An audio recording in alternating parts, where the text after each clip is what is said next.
Gold trusted gold buyers. మీరు తాకట్టు పెట్టిన బంగారాన్ని విడిపించి ఈ రోజు ఉన్న మార్కెట్ ధరకు కొనబడను.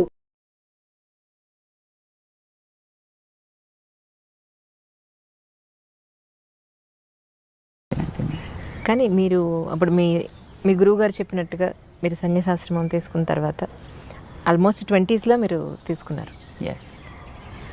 మీ ఫ్రెండ్స్ అంటే అప్పుడు మీరు చదువుకున్న కాలేజ్ ఫ్రెండ్స్ కానీ వాళ్ళు కానీ తర్వాత ఉద్యోగాలు బిజినెస్ ఏదో చేసి పెళ్లి చేసుకుని తర్వాత వాళ్ళకి పిల్లలు వాళ్ళకంటే ఒక ఫ్యామిలీ ఉన్నప్పుడు లేదా వాళ్ళు మిమ్మల్ని ఎప్పుడో కలిసినప్పుడు మీకు ఎప్పుడు అనిపించలేదా స్వామి నేను పెళ్లి చేసుకుని లేదంటే ఒక ఫ్యామిలీ అలాంటి అవసరం మాకు మొట్టమొదటి జనరల్గా ఎలా ఉంటుందంటే ఈ స్థితిలోకి రావాలి అని అనుకున్నప్పుడు రావడానికి ముందర వాళ్ళు అడుగుతారు, do you like to get married అని అడుగుతారు. If interested they opt for it also. మమ్మల్ని కూడా అడిగారు అలాగా. కానీ but what we thought is because మాకు అప్పట్లో గురువుగారి కార్యక్రమాల్లో మేము 100% మునిగి ఉన్నాం. వారు చేసే కార్యక్రమాల్లో చదువు కోసం పంపించినప్పుడు చదువులో కూడా మేము అలాగే ఉన్నాం. అందులో ఉండేటప్పుడు ఈ కార్యక్రమం ఒకటి కొత్తగా తీసుకోవాలి, ఎందుకంటే ఇది వారు ప్లాన్ చేసి పెట్టిన కార్యక్రమాలు కొన్ని ఉన్నాయి, అవి నడవాల్సిన అవసరం ఉంది. వారు మనని ఈ రకంగా తీర్చిదిద్దిన తర్వాత అంటే when he made an instrument, that instrument should work for the person who made it. So మమ్మల్ని ఇలా తయారు చేసిన తర్వాత వారి యొక్క ఆశయం కోసం మనం ఉండాలి, చెయ్యాలి అని ఒక నిర్ణయం ఏర్పడ్డ తర్వాత they asked us, would you like to get this? But I said, when we go for it, there are two problems. One, there may be increasing responsibilities after that, which will block our path. Second, అలా వెళితే అది మళ్ళీ ఇటు రావాలి అని అనుకోండి, it is again A pain to those people who come in that way. Right? Why unnecessarily creating, why make this and create pain to other people? Better not to అని అనిపించింది. ఇందాక మీరు ఒక మాట అన్నారు స్వామి, ఇప్పుడు ఎస్పెషల్లీ సరే అబ్బాయిలు పెట్టుకోవడం తీసి పక్కన పెడితే అమ్మాయి బొట్టు పెట్టుకోవడం అనేది ఎందుకు ఇంపార్టెన్స్ ఈ రోజుల్లో అంటే జీన్స్ ప్యాంట్ వేసుకున్నాను ఈ డ్రెస్ మీదకి బొట్టు బాగుండదు ఎక్కడో ఎందుకు మా ఇంట్లో సంగతి నేను చెప్తే పిల్లలు ఎందుకు పెట్టుకోవాలి అని అంటే ఎవరో చెప్పిన పెద్దవాళ్ళు అక్కడ ఒక స్థానం అది ఆ ప్లేస్కి మనం దానికి రెస్పెక్ట్ ఇచ్చి దానికి బొట్టు ఒకటి పెట్టాలంటే they are not satisfied with my answer. Right. So మీరు మీ మాటగా ఒక్కసారి బొట్టు అసలు ఎందుకు పెట్టుకోవాలి, నో పెట్టుకోమని ఎందుకు పెట్టుకోవాలి అనేది చెప్పండి చాలు. There are certain reasons. ఇప్పుడు fortunate enough we are, whatever the practices that we have today given by our great sages, each one of them has a relevance. Relevance physical, relevance spiritual. Rendu unnai. Face is the index of the mind. Right? దీన్ని అంగీకరిస్తారు కదా. నీ మనస్సులో ఏ భావాలు ఉన్నాయో అది నీ మొహం చెబుతుంది. ఒకవేళ మొహం చెప్పలేకపోతే నువ్వు చెప్పగలిగేటట్లుగా ఉండాలి. అందుకోసం మన వాళ్ళు బొట్టు పెట్టారు. ఎందుకంటే ఇక్కడ చూడగానే నీ ఐడియాలజీ ఏమిటి అనేది నీ మొహం చెప్పేస్తుంది. ఇప్పుడు మేము బొట్టు పెట్టుకున్నాం అనుకోండి, మేము పెట్టుకున్న బొట్టు ఏం చెప్తుంది? ఇవి చూసిన వెంటనే వెంకటేశ్వర స్వామి నామాల్లా కనపడుతుంది. కామన్ మామూలు మనిషిగా చెప్పాను. అంటే వెంకటేశ్వరుడైనా ఎందుకు నామాలు పెట్టుకుంటాడు అట్లాగా, అది కూడా తెలియాలి కదా. దానికనే రీజన్ కావాలి కదా. ఏమిటి మనం కోరుకుంటున్నామో అది మన మొహం చెప్పాలి. అదే కదా ఇండెక్స్ అంటే, అదే కదా. ఏది మీకు లోపల కంటెంట్ ఉంటుందో that is what the index talks about. So నీ మనస్సులో ఉండే కోరిక ఏంటి? సుఖంగా బతకాలి, శాంతంగా బతకాలి, అందరికీ ఆనందం కలిగించేట్టు బతకాలి, ఉన్న స్థాయి కంటే ఉన్నత స్థాయికి వెళ్ళగలిగేట్టుగా బతకాలి. ఎందుకంటే ఇంకేమైనా కోరికలు ఉంటాయా? అవునండి. ఏ ఫీల్డ్ వెళ్ళినా you choose any kind of field, that's okay. But ఇవే కదా మీకు అల్టిమేట్ గోల్స్. నౌ శాంతము ప్రశాంతము దానికి ఒక రంగు ఉంది, ఆనందము ప్రేమ దానికి ఒక రంగు ఉంది, ప్రగతి ప్రోగ్రెషన్ దానికి ఒక పద్ధతి ఉంది చూపించడానికి. ప్రశాంతము లేదా శాంతి తెల్ల రంగులో చూపిస్తాం, ప్రేమ ఆనందము ఎర్ర రంగులో చూపిస్తాం, ప్రగతి అనేది గ్రాఫ్ వర్టికల్ లైన్లో చూపిస్తాము ఆర్ గోజ్ అప్. అవునండి. బొట్టు అదే మనకి ప్రశాంతత కావాలి, అది పునాది కావాలి. ఓకే. ఈ ప్రశాంతత అనేది నీకు రెండు వైపులా సాగాలి, నిన్ను పైకి తీసుకెళ్ళాలి, చివరి దాకా ఉండాలి. సడన్గా వచ్చి మళ్ళీ పాల పొంగులాగా టక్కమని ఎక్కడో పోకూడదు. ప్రశాంతత పైదాకా తీసుకెళ్ళాలి. ఈ ప్రశాంతత అనేది ఆనందాన్ని ఇచ్చేట్టుగా ఉండాలి కనుక ఆనందం అనే దాన్ని మధ్యలో మనం చూపిస్తాం. ఈ ఆనందం అనేది ఒకటే గోల్, దానికి ప్రశాంతత is a protection and it is the foundation, it is the protection, but this is the goal. ఇది మనకి బొట్టులో చూపిస్తాం అన్నమాట. ఆ రంగుకి కూడా ఒక రెలవెన్స్ ఉంది, ఆ లైన్కి కూడా ఒక రెలవెన్స్ ఉంది మనకి. ఇక్కడ ఎందుకు పెడతాం, ఇక్కడో పెట్టుకోవచ్చుగా, స్పేస్ హాయిగా ఉంది కదా ఇక్కడ కూడా ఉందనుకోండి స్పేస్, బట్ ఇక్కడ ఎందుకు పెట్టాం ఇక్కడ ఎందుకు పెడతాం? మన భావన అనేది జ్ఞానానికి సంబంధించిన అంశం. జ్ఞానం అనేది తెలుసుకోవడానికి పనికొచ్చేది.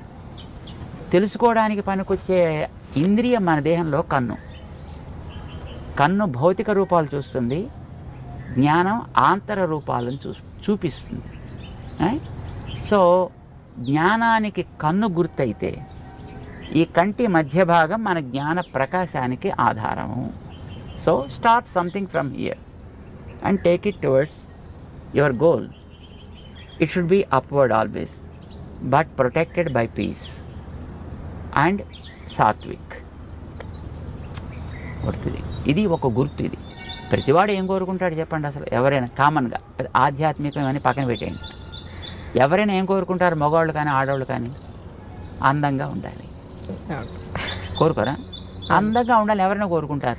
అందుకే కదా మాటికి అద్దం చూస్తాడు, జుట్టు దువ్వుతాడు, ఇది నిలబెట్టాలా లేకపోతే ఇటు దువ్వాలా లేకపోతే మొహం మీద బొచ్చు కుక్కలా వేసుకోవాలా. సో ఏదో ఒక రకమైనటువంటి ఒక స్టైల్ అడాప్ట్ చేస్తున్నాడు, లేదో రంగులు వేస్తున్నాడు. ఇవన్నీ దేనికోసం చేస్తున్నాడు? అందంగా ఉండాలి. మరి అందం ఏం కావాలి? ప్రెజరు కావాలా లేదా తాత్కాలిక కనిపించిపోవాలా? ప్రెజరు కావాలని ప్రతివాడు కోరుకుంటాడు, ఉండదు కానీ వందలు వేలు లక్షలు ఖర్చు పెడతారు అది ప్రెజరు కావాలని. ప్రెజరు కావడానికి ఒక బ్యూటిఫుల్ సొల్యూషన్ మన వాళ్ళు ఇచ్చారు. బాడీలో ఉండే మిగతా పార్ట్స్ కంటే మొహం చాలా ఎక్కువ అందమైనది, దాన్ని బట్టి కదా మిగతా అన్నిటిని రికగ్నైజ్ చేసేది. సో ముఖం యొక్క అందం బాగుండాలి. పాడు చేసే ఫ్యాక్టర్స్ ఏమున్నాయి? వెదర్, కడిగేసుకుంటే పోతుంది,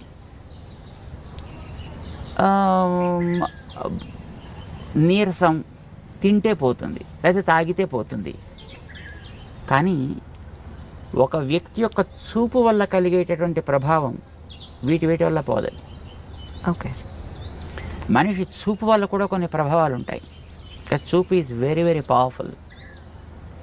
చూడండి, ఇప్పుడు కొన్ని వందల మంది కూర్చున్నా ఒకసారి మనం అలా చూస్తే ఎవరిని చూస్తున్నాం అనేటటువంటిది స్ట్రైట్గా రికగ్నైజ్ చేయొచ్చు. And the person also will be able to understand as he is looking at me. Our visions beam is very very straight and strong and very powerful also. ఇప్పుడు మీరు ఒక ఫోటో పెట్టుకుని లేదా ఒక మనిషి ఎదురుకుండా కూర్చున్నప్పుడు మీ ప్రవర్తన ఒకే రకంగా ఉంటుందా? ఉండదు. తేడా ఏంటి? This is life, is a lively. So జ్ఞాన ప్రసారణ సాగుతోంది ఇక్కడి నుంచి. ఆ జ్ఞాన ప్రసారణ is very powerful. Sometimes that is positive, sometimes it's negative also, sometimes it may be passive too. కానీ మోస్ట్లీ నెగిటివిటీ ఎక్కువ ఉంటుందండి మనుషుల్లో. బికాజ్ కరప్టెడ్ స్పీషీస్, ఇందాక మీకు చెప్పాం కదా, మనిషే. మిగతా జీవరాశులన్నీ కూడా they are not corrupted, they are by themselves. వాటి మానవ బతుకుతున్నాయి. జెలసీ, ఈగోస్, యారోగెన్స్ ఇలాంటివన్నీ ఉండేది మనిషికే కదా, మిగతా ప్రాణులకు ఉండదు పెద్దగాను. సో వీడి చూపు కూడా వాటితోటే కరప్ట్ అయి ఉంటుందండి. ఈ కరప్టెడ్ విజన్ వల్ల కొన్ని ప్రమాదాలు కూడా జరిగే అవకాశాలు ఉన్నాయి. మాకు మేము చూడలేదు కానీ మేము విన్నాం. ఒక మా గురువుగారు ఉండేటువంటి ఊళ్ళో వారి ప్రథమ వయస్సులో అన్నమాట, అంటే probably when he was 20s or 30s I suppose, ఒక ఓల్డ్ లేడీ ఒక ఆవిడ ఉండేది. ఆవిడలా రోడ్డు మీద పెడుతూ ఏ ఇంట్లో అబ్బా జామ చెట్టు బాగా కాసిందే అందనుకోండి, మన్నాడు కాయలన్నీ ఎండిపోయేవి. ఇది కొంతమందిలో నేను కూడా చూశాను సార్, నిజంగా కరెక్ట్ అది మీరు చెప్పింది 100% కరెక్ట్. అలాగే వెడుతూ పాలు పితుకుతుంటే అమ్మో మీ ఆవు బాగానే పాలిస్తోంది అందనుకోండి, మన్నాడు పాలు ఎగచేపేసేది ఆవు. Oh my God. This is a kind of evil eye, what we call it is an evil eye. Okay. దృష్టి దోషము అని అంటారు దాన్ని. ఈ దృష్టి దోషం ఈజ్ వెరీ పవర్ఫుల్, మిగతా వాటికంటే చాలా powerful. Weather impact is not much powerful, తినకపోతే వచ్చే weakness is not much powerful. Or ఎవడైనా వచ్చి 4 వాయిస్తే దానివల్ల కూడా అందం పెద్ద చెదిరిపోయేది ఏమి ఉండదండి. తాతగాని దెబ్బ తగిలితే కాస్త దీన్ని ప్యాచ్ చేసుకుంటాడు, అదే కుట్లు కుట్టుకుంటాడు, మళ్ళీ నార్మల్ అయిపోతాడు. దానికి బట్ ఈవిల్ ఐ వల్ల కలిగేటువంటి ప్రభావం చాలా ఎక్కువ ఉంటుంది. ఇది పడకూడదనే కొత్త ఇళ్ళు కట్టుకున్న వాళ్ళు వాడి ఆ నేత్ర ప్రభావాన్ని ఎక్కడో ఒక చోట ఫోకస్ చేసేసి దాని మీద కనుక పోతే తర్వాత చూసినా పెద్ద ప్రాబ్లం ఉండదు. The first beam is very powerful. అందుకోసం దానికి ఏదో రకరకాల వేషాలు వేసినటువంటి గుమ్మిడికాయలు లేకపోతే ఓ రాక్షస మొహాలు ఇలాంటివి ఏదో కడుతుంటారు. దృష్టి బొమ్మల దృష్టి పెడతలేదో అంటారు దాన్ని. అంటే వాడు ఎవడైనా వచ్చి అలాంటి పవర్ కలిగిన వ్యక్తి దాని కేసు చూసి బాగా కడుతున్నాడు, చాలా బాగుంది. ఇప్పుడు ఎక్కడ పడుతుంది చూపు? ఇంటి మీద దృష్టి బొమ్మ పెట్టినప్పుడు మీరు మిగతా కట్టినటువంటి కలర్స్ మీద డిజైన్స్ మీద దృష్టి పడదు, దాని మీద దృష్టి పెడుతుంది. So also when you see the face of a person, when there is a mark somewhere, ఇక్కడ ఉండొచ్చు, ఇక్కడ ఉండొచ్చు, ఇక్కడ ఉండొచ్చు, ఇక్కడ ఉండొచ్చు. చిన్నపిల్లలకి ఉయ్యాల పడుకోబెట్టినప్పుడు వాళ్ళకి బుగ్గల మీద అక్కులు అనేవాళ్ళు చిన్నప్పుడు బ్లాక్ కలర్లో తయారు చేస్తారు, దాన్ని చుక్కలు పెడతారు, ముక్కు మీద పెడతారు, గడ్డ మీద పెడతారు, నుదుట పెడతారు. వెంకటేశ్వర పళ్ళు లేవా? వెంకటేశ్వరుడికి పెదాలు లేవా? చెవులు లేవా? మరి మీకు నామం మీద ఎందుకు దృష్టి పెట్టింది? See, whenever you have something there, your vision goes and falls directly on that.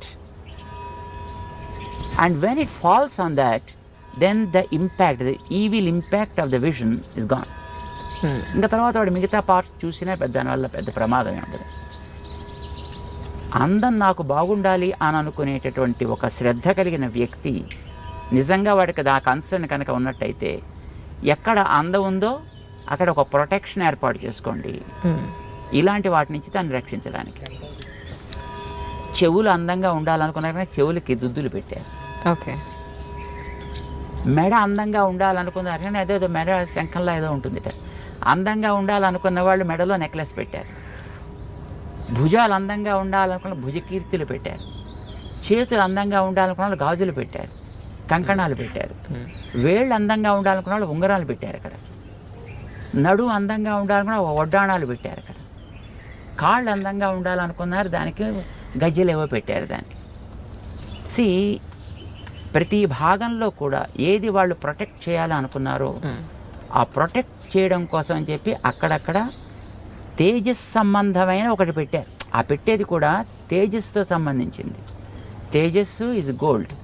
అందుకోసం ఆర్నమెంట్స్ అన్ని కూడా గోల్డ్ ఆర్నమెంట్స్నే ప్రిఫర్ చేస్తారు. ఇప్పుడంటే తర్వాత రకరకాలు వచ్చాయి అనుకోండి, కానీ but basically it is a gold because gold is Tejas.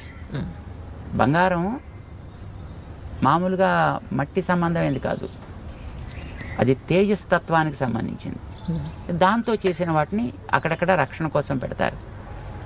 బొట్టు పెట్టేటప్పుడు కూడా ఇది పసుపుతో తయారు చేసి పెట్టాలనేది నియమం. ఇప్పుడు స్టిక్కర్లు వచ్చాయనుకోండి, దురదృష్టం కొద్దిని, ఇది ప్లాస్టిక్ ముక్కలు, పసుపుతో తయారు చేసింది కావాలి. బికాజ్ పసుపు ఆల్సో బంగారపు ప్రభావం కలిగినటువంటి ఒక ద్రవ్యం. అది యాంటీబ్యాక్టీరియల్ కదా. సో పసుపుని నిమ్మరసంతో కలుపుతారు, అది రెడ్ కలర్లోకి మారుతుంది. దాన్ని చక్కగా తయారు చేసుకుంటారు, దాంతో పెడతారు. లేదా బియ్యాన్ని మార్చి ఆముదాన్ని లోపల రాసి దాన్ని కాల్చి దాంట్లోంచి పొగ తీస్తారు. ఓ ఆ రాగి పళ్ళెం మీద, రాగి పళ్ళెం దాన్ని బోర్లించి పెడతారు. అది లోపలంతా కూడా మొత్తం ఆ స్మోక్ ఏర్పడుతుంది, పొగ. అది బ్లాక్ కలర్లోకి వస్తుంది. దాన్ని గీకి దాన్ని కాటిక్ కింద తయారు చేసి